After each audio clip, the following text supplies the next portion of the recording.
Shalom saudara, puji Tuhan kita bertemu kembali saudara di dalam satu kesempatan dan program yang sama saudara melalui renungan firman Tuhan pada saat hari ini.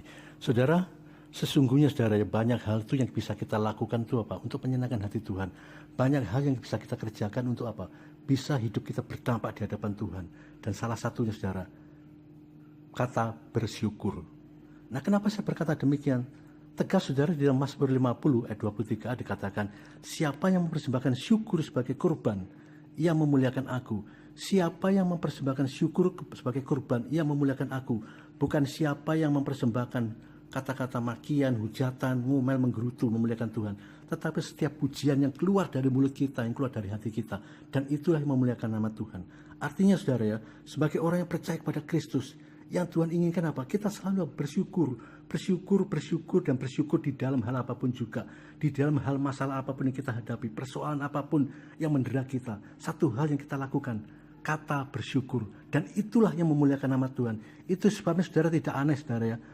Sama-sama orang Kristen, si A dia mendapatkan satu janji Tuhan. Tetapi sementara si B tidak mendapatkan satu janji Tuhan. Kenapa? Ada satu perbedaan di dalam dia melakukan segala firman Tuhan. Ada satu sikap yang dia munculkan ketika masalah itu ada. Ada yang bisa bersyukur, ada yang tidak. Dan Alkitab mengatakan ketika kita bisa bersyukur di dalam hal apapun juga. Dan itulah satu kebenaran, satu pembenaran yang Tuhan berikan kepada setiap anak-anak Tuhan. Sehingga apa? Hidupnya diberkati. Ada pertolongan, ada penyertaan Tuhan yang Tuhan berikan setiap saat. Saudara, banyak orang yang gak bisa bersyukur, saudara, di dalam hal yang mereka anggap itu apa? Merugikan dirinya. Contohnya, saudara, ketika dia merasa kehilangan dalam hal apapun juga, saudara ya. Mungkin mereka kehilangan, tiba-tiba saudara kehilangan sukacita ya, karena apa? Temannya itu mengemplang dia, saudara. Hartanya dibawa lari oleh orang lain. Partnernya yang dipercaya kemudian tiba-tiba ngemplang. Kehilangan apa, saudara? Kehilangan pekerjaan karena PHK. Kehilangan pacar yang beda agama dan sebagainya. Alkitab mengatakan, siapa yang mempersembahkan syukur sebagai korban, kita kembali lagi dalam Mazmur 50 ayat 23. Siapa yang mempersembahkan syukur sebagai korban, apapun yang terjadi saudara ya, bentuk apapun pergumulan dan masalah yang terjadi, ketika siapa yang bisa mempersembahkan syukur sebagai korban, kita bawa korban syukur sebagai korban persembahan di hadapan Allah. Dan itulah yang mempermuliakan nama Tuhan. Artinya saudara, ya kita bawa korban ya, korban dalam artinya apa? Kita korban saudara ya. Sukacita kita hilang, kita bawa korban sebagai syukur dengan masalah yang ada, korban dalam masalah, korban di dalam segala penderitaan, korban di dalam keterbatasan hal keuangan, ya, bukan menggerutu, bukan ngomel, bukan menyalahkan Tuhan, bukan menyalahkan siapa saja, tetapi tetap hidup di dalam segala rasa syukur dan tetap saudara hidup di dalam jalurnya Tuhan, relnya Tuhan, saudara, mencari pembenaran Tuhan, mencari perkenanan Tuhan, dan itulah sudah dipandang Tuhan sebagai satu kebenaran. Sehingga apa? Saudara, hati Tuhan disenangkan dan hidup kita ada di dalam penyertaan dan pembelaan Tuhan. Saudara, bahkan Alkitab dikatakan saudara di dalam Roma 8 ayat 28 dikatakan, Allah turut bekerja di dalam segala sesuatu mendatangkan kebaikan bagi mereka yang mengasihi Dia, yaitu bagi mereka yang terpanggil sesuai dengan rencana Allah. Kebenaran firman Tuhan ini seringkali disitir saudara oleh setiap anak-anak Tuhan saudara. Bahkan dia beranggapan bahwa Tuhan itu cuma ada di dalam segala kebaikan yang terjadi. Di luar itu tidak.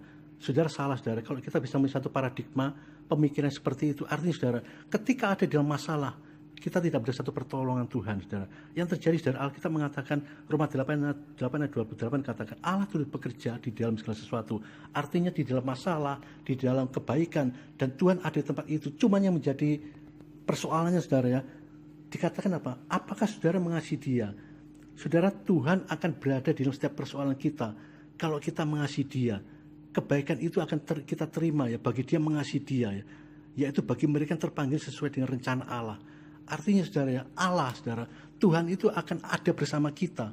Kalau masalah itu menjadi bagian dari kuasa rencana Allah pada mulanya saudara, yang harus terjadi dalam diri kita. Saudara, contohnya saudara ya, kita bukan mencari-cari masalah. Ya, kita bukan mencari-cari persoalan, menipu orang, membunuh orang, bandar narkoba, perjudian, perselingkuhan, menjadi pelakor, kemudian dengan serta-merta saudara, ya dengan bangganya saudara, karena saudara menyitir kebenaran firman Tuhan dalam Roma 8:28, enggak apa-apa. Allah turut bekerja di dalam segala sesuatunya mendatangkan satu kebaikan. Kalau saudara memiliki satu pandangan seperti itu, kalau saudara menerjemahkan firman Tuhan seperti itu, maka saudara akan menjadi bagian orang yang paling bodoh, orang yang paling istilahnya orang yang paling tidak ada satu hikmat di dalam semuanya itu, saudara. Bahkan hanya menjadi orang yang paling konyol di dalam dunia ini. Kenapa? Saudara menganggap bahwa apa yang saudara lakukan Allah turut bekerja. Bahkan saudara tidak mengetahui, di Alkitab tegas mengatakan apa? Yang mengasihi dia. Artinya saudara kalau tidak ikut di dalam kebenaran firman Tuhan, kalau saudara masuk di dalam segala istilahnya kedagingan saudara munculkan, kemudian saudara menganggap Roma 8 ayat 28 menjadi bagian yang bisa menolong saudara, maka saudara akan mengalami satu kehancuran di dalam kehidupan saudara. Bahkan tidak ada pertolongan yang saudara terima, tetapi saudara malah mengalami satu kehancuran, bahkan hidup saudara mengalami satu kehidupan yang semakin hari semakin berdosa di hadapan Allah. Saudara, masalah itu tetap ada, saudara ya. Tetapi jangan saudara itu menjadi orang yang konyol, saudara, yang memunculkan pola pikir sendiri di dalam saudara melangkah untuk membenarkan diri di hadapan Allah yang saudara lakukan sebagai orang-orang Kristen, saudara. Dan ingat, saudara, masalah itu selalu ada. Tetapi jangan kita itu selalu ingat apa yang hilang dari masalah yang terjadi. Jangan selalu ingat dari yang hilang, jangan selalu ingat, saudara ya, dari masalah, dari yang apa yang hilang dari masalah yang terjadi. Artinya, saudara ya, kalau saya boleh katakan, saudara, ketika saudara bangun segala berbisnis, saudara, tiba-tiba harta saudara dibawa lari partner saudara, sebagai misal seperti itu, saudara. Kemudian setiap hari saudara menyesali yang kehilangan itu, sampai saudara nggak bisa berbuat apa-apa. Saudara, itu menjadi satu kesalahan yang besar yang saudara lakukan. Bahkan saudara tidak akan mendapat satu solusi yang terbaik di dalam kehidupanmu untuk bangkit kembali dari segala keterpurukan. Kenapa? Saudara masih ingat dengan saudara yang hilang itu.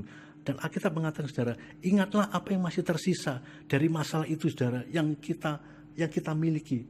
Artinya, saudara, di dalam kehilangan, saudara, yang kita alami, sebagai contoh, saudara, harta saudara dibawa lari, kemudian harta saudara habis dan sebagainya. Tetapi sadari, saudara, masih ada orang-orang hebat di sekitar saudara. Sebagai misal, saudara masih punya anak ya yang memperhatikan saudara. Saudara masih punya istri yang memperhatikan saudara. Dan yang terutama, saudara masih punya pengharapan bersama Tuhan. Saudara masih punya Yesus yang sumber daripada pengharapan itu bersama saudara.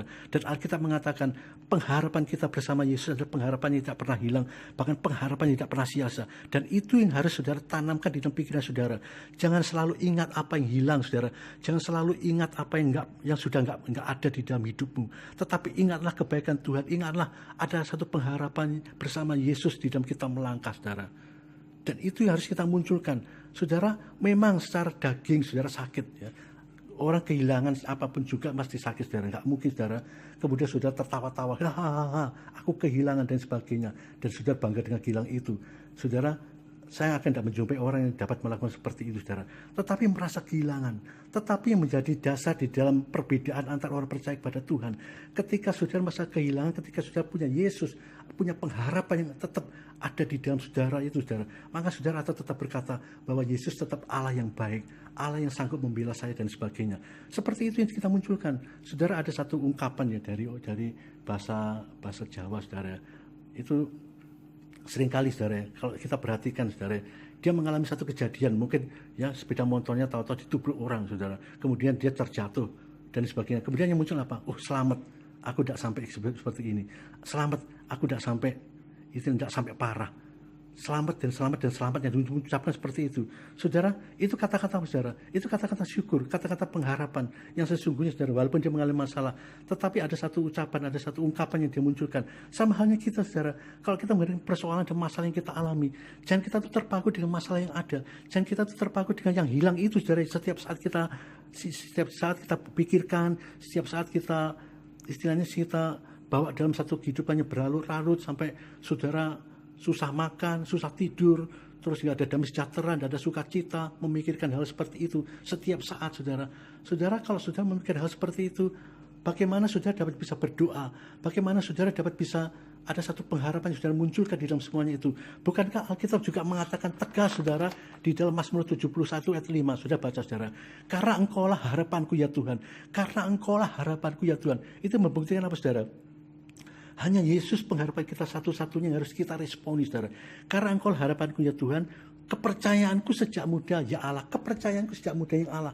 Nah, ironisnya, saudara, seringkali saudara dan saya tidak tanggap dengan kebenaran firman Tuhan ini, sementara ketika ada masalah yang dimunculkan bukan harapan yang ada dalam diri kita sejak muda itu, tetapi persoalan yang selalu dimunculkan, selalu memandang persoalan dan masalah yang terjadi, selalu memandang persoalan dan kegagalan yang pernah kita alami. Saudara, mari saudara, kita buang ya yang hilang itu saudara. Kita munculkan yang masih ada dalam diri kita, yaitu Yesus yang adalah harapan satu-satunya itu yang tidak pernah hilang sejak muda. Kemudian Amsal 23:18 katakan saudara, karena masa depan akan ada dan harapanmu tidak akan hilang. Tegas saudara, dua kebenaran ayat ini membuktikan saudara bahwa bersama Tuhan, bersama Yesus, harapan kita itu nggak pernah hilang saudara. Harapanmu nggak pernah hilang, karena firman Tuhan juga mengatakan saudara, harapan yang ada di dalam Kristus nggak akan pernah sia-sia. Saudara berharap kepada yang lain, saudara pasti akan sia-sia saudara. Tetapi ketika saudara berharap kepada Tuhan, janji Tuhan ya dan amin, tidak akan pernah sia-sia. Kita melihat kebenaran firman Tuhan, contohnya saudara di dalam Ayub saudara, kitab Ayub saudara. Ayub, Alkitab mengatakan apa saudara? Dia adalah orang yang benar saudara. Tetapi apa? Kena proses habis-habisan di dalam kebenarannya dia saudara. Tetapi dia masih mengalami satu proses. Jangan saudara berkata orang benar tidak mengalami satu proses saudara. Proses itu bukan berarti kita tuh bersalah di hadapan Tuhan saudara. Proses itu bukan berarti kita tuh dihukum oleh Tuhan. Tetapi proses itu bagian daripada rancangan Allah yang harus kita lakukan, yang harus kita kerjakan saudara, yang harus kita alami untuk apa? Membuktikan iman kita sejauh mana iman kita ya, percaya kita di hadapan Allah. Sama tadi saudara di dalam Roma 8 ayat 28 katakan apa? Allah turut bekerja di dalam segala sesuatu mendatangkan kebaikan bagi mereka yang mengasihi Dia, yaitu bagi mereka yang terpanggil sesuai dengan rencana Allah. Bagi mereka yang terpanggil sesuai dengan rencana Allah. Artinya saudara, Tuhan ya, Allah itu akan bersama kita kalau masalah itu menjadi bagian dari rencana Allah pada mulanya. Sama halnya saudara, Tuhan akan bersama dengan Ayub saudara. Kalau memang semua apa yang dialami bagian daripada rancangan daripada Allah saudara. Sudah percayalah saudara, kalau kita tetap berharap pada Tuhan, kalau saudara dan saya tetap percaya kepada Tuhan dan tetap punya asa, tetap punya pengharapan bersama Kristus, maka pengharapan yang ada itu tidak akan pernah hilang. Tinggal bagaimana saudara menyikapi dalam semuanya itu. Contohnya saudara, Ayub, dia adalah orang yang merasa kehilangan saudara. Bukan cuma satu hal yang dia hilang. Bayangkan saudara, dia memiliki anak 10 saudara. Dan anaknya Alkitab mengatakan anaknya cantik, anaknya tampan saudara. Dan memiliki satu nilai yang plus di dalam semuanya. Bahkan hartanya begitu banyak. Tetapi tiba-tiba tidak ada hujan, tidak ada angin saudara. Semua itu habis total. Anaknya mati, hartanya habis. Bayangkan saudara apa yang terjadi. Secara daging saudara, maka Ayub akan menyesali. Secara daging, Ayub akan berkata, kenapa seperti ini? Sama halnya kita saudara, kalau kita bicara seperti itu, saudara, tidak 10 saudara, satu aja saudara, mungkin saudara ada kelimpungan ya. Saudara sudah menyalahkan Tuhan, saudara sudah menghujat Tuhan, saudara sudah berkata, Tuhan aku kan sudah seperti ini. Kan seringkali saudara kita kita mendengarkan perkataan-perkataan seperti itu yang kita dengar dari orang-orang Kristen yang menganggap diri sudah benar di hadapan Allah. Tuhan, bukankah aku sudah memberikan satu perpuluhan, bukankah aku bisa sebagai donatur gereja, aku sudah memberikan satu persembahan, bahkan perpuluhanku tidak pernah telat setiap bulannya dan sebagainya. Yang dimunculkan seperti itu saudara. Tetapi satu hal saudara, kalau saudara menjadi bagian yang sudah dirancangkan Tuhan untuk menggenapi firman Tuhan, maka yang kita lakukan apa saudara? Tetap saudara kita berkata Allah itu tetap Allah yang baik. Karena apa? Rancangan Tuhan adalah rancangan sempurna dan pengharapan yang pernah ada dalam diri kita nggak akan pernah hilang. Dan pengharapan itu tetap membawa setiap kehidupan kita saudara. Bisa melihat kemuliaan Allah terjadi dalam diri kita. Ayub mengalami saudara, dia mengalami satu habis-habisan. Bahkan saudara tubuhnya sendiri hancur saudara. Banyak borok di mana-mana sampai dari kepala sampai kaki. Semuanya sudah mengalami satu borok saudara. Tetapi yang muncul saudara, bahkan Ayub saudara, kita belajar dari sikap Ayub saudara. Dia tidak menyalahkan Tuhan. Meskipun dia mengalami satu penderitaan, dia tidak menyalahkan Tuhan. Tetapi ada satu perkataan yang muncul dalam mulutnya. Dia berkata, saudara, yang luar biasa saudara, dia berkata apa? Tuhan, ya, dia mau menyembah Allahnya. Dia berkata apa saudara? Aku lahir tidak membawa apa-apa dan aku mati juga tidak membawa apa-apa. Itu membuktikan apa saudara? Ada satu penyerahan total. Ada satu apa saudara? Ada satu kematian dari keegoan dia saudara. Di dalam dia yang dia matikan. Dia tetap memunculkan apa? Hanya Allah yang bisa melakukan semuanya itu. Sama halnya kita saudara, di dalam setiap pengharapan bersama Tuhan, maka bukan satu hal yang sia-sia. Dan Ayub, saudara, Alkitab mencatat, saudara, karena ada pengharapan dia bersama Kristus, saudara, bersama Allah, saudara. Akhirnya saudara, hartanya dipulihkan dan anaknya saudara, semuanya dia juga akan diberkati anak juga. Tetapi lain halnya seperti saudara, seperti istri Ayub saudara, dia tidak memandang apa yang masih ada di dalam hidupnya saudara. Ayub bisa memandang apa yang masih ada di dalam dirinya, karena dia masih memiliki satu pengharapan bersama Allah saudara. Tetapi istri Ayub tidak saudara. Bahkan setiap orang yang tidak bisa memandang saudara apa yang ada di dalam dirinya, yang muncul apa saudara? Penghujatan saudara, penghujatan, makian saudara, menyalahkan Allahnya saudara. Bahkan kata-kata bukan kata-kata yang positif yang dimunculkan. Kata-kata negatif yang dimunculkan untuk apa, saudara? Untuk melampiaskan segala kemarahan di dalam hidupnya. Contohnya, saudara, istri Ayub, saudara. Dia tidak bisa memandang apa yang masih ada di dalam dirinya, saudara. Tetapi dia memandang apa yang sudah hilang di dalam hidupnya. Saudara, dia berkata kepada Ayub, Ayub, kamu adalah orang yang dibenarkan oleh Allah. Tetapi kamu mengalami seperti ini. Hujati Allahmu. Sudah mereka berkata seperti itu. Bukan kata-kata yang sifatnya itu kata-kata profetik yang istri Ayub munculkan kepada Ayub supaya Ayub menjadi orang yang kuat, saudara, termotivasi dan sebagainya. Tetapi orang yang sudah sakit hati, orang yang cuma bisa memandang apa yang hilang, yang muncul apa? Selalu negatif. Bukan perkataan-perkataan profetik, bukan perkataan yang memuliakan nama Tuhan, bukan kata-kata yang istilahnya kata-kata yang tidak menyudutkan Tuhan yang muncul, tetapi kata-kata negatif. Istri Ayub seperti itu, saudara. Dia memberikan satu kata-kata yang negatif terhadap Ayub. Hujati Allahmu dan matilah engkau. Bayangkan, saudara, istrinya sendiri, saudara, berkata seperti itu kepada Ayub. Saudara, satu hal yang kita lakukan, saudara. Mari, saudara, bukankah Alkitab mengatakan, saudara, mari persembahkanlah, saudara, kurban syukur. Ya. Kurban syukur sebagai kurban. Supaya apa? Nama Allah dipermuliakan. Jangan kata-kata negatif yang kita munculkan setiap saat, saudara. Masalah boleh ada, persoalan boleh kita alami. Tetapi, saudara, itu semua, saudara, kalau itu bagian dari rancangan Allah yang terjadi dalam diri kita.